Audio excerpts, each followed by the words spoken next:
On January 6, 2026, the FAA dropped a critical safety update for the Boeing 787-9 and 787-10 fleets. It's Airworthiness Directive 2026-01-06. So in this explainer, we're going to break down exactly what operators need to know, and more importantly, what they need to do to stay compliant. Okay, here's how we'll tackle this. First, we'll introduce the directive itself. Then, we'll get into the nitty-gritty of the unsafe condition that prompted it.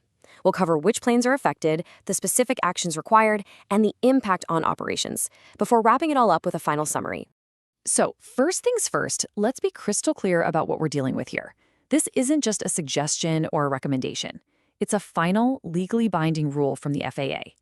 The effective date is February 20th, 2026, which means compliance is absolutely non-negotiable.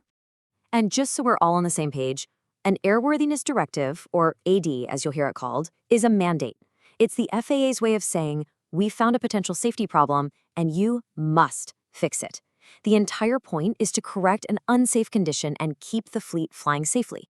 Okay, so what is the big deal here? Let's dig into the core safety issue, the unsafe condition that actually triggered this whole directive in the first place.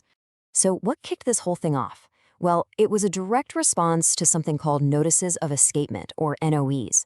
It's basically a formal way of saying a supplier realized, we made a mistake, and something that shouldn't have got out the door. And the specific mistake? A supplier reported that some really critical parts, these cargo barrier fitting links in the aft fuselage, might have been made with the wrong type of titanium alloy. That points to a pretty serious lapse in quality control somewhere along the manufacturing line. Now, the problem with using the wrong material is that it just isn't strong enough to do its job.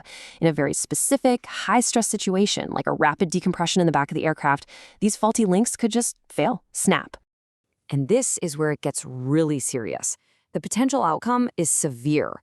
I'm quoting directly from the FAA here. They said it could result in damage to the aft electronic equipment bay and consequent loss of continued safe flight and landing. When you see language like that, you know it's a risk that has to be addressed immediately. Now that we understand the risk, let's pinpoint exactly which airplanes we're talking about. This part covers the scope and applicability of the directive. This ad specifically targets the Boeing 787-9 and 787-10 models. Doesn't matter what category they're certificated in, the issue is filed under ATA Code 53, which is basically the industry's filing cabinet for the fuselage. It tells everyone exactly which part of the aircraft to focus on.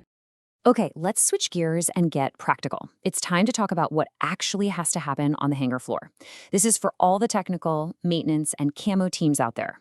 The compliance process itself is pretty straightforward, broken down into 3 logical steps. Step 1, you inspect the part. Step 2, you figure out if it's made of the right stuff. And step 3, based on what you find, you perform what's called an on-condition action.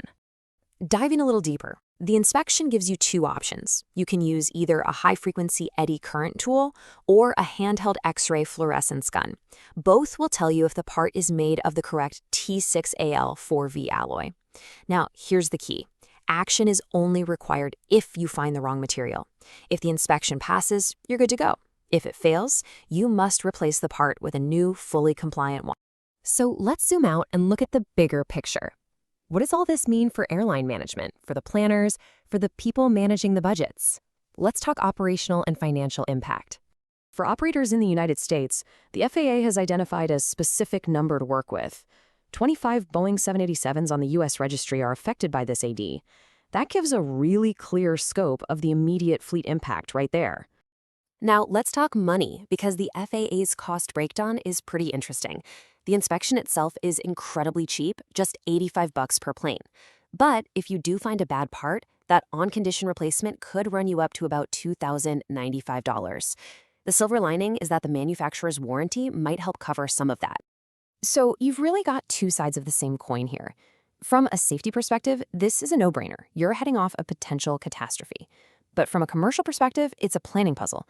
That low inspection cost is great, but you have to budget for the possibility of a more expensive replacement and the downtime that comes with it.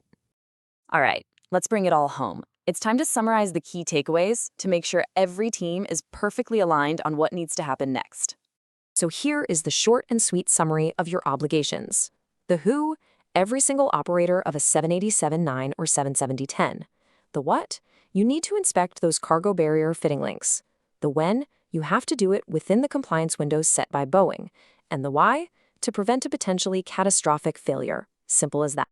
The bottom line is this. Full compliance by the deadline isn't optional, it's mandatory. And that means you need seamless coordination between your camo, your planning department, and your maintenance teams to get this done right and on time. And one last, absolutely critical reminder. While this explainer gives you a solid overview, it is no substitute for the real thing. For the complete authoritative instructions, you must always refer to the official FAA AD text and the related Boeing service bulletins. That's your source of truth. Subscribe to AEROPODA YouTube channel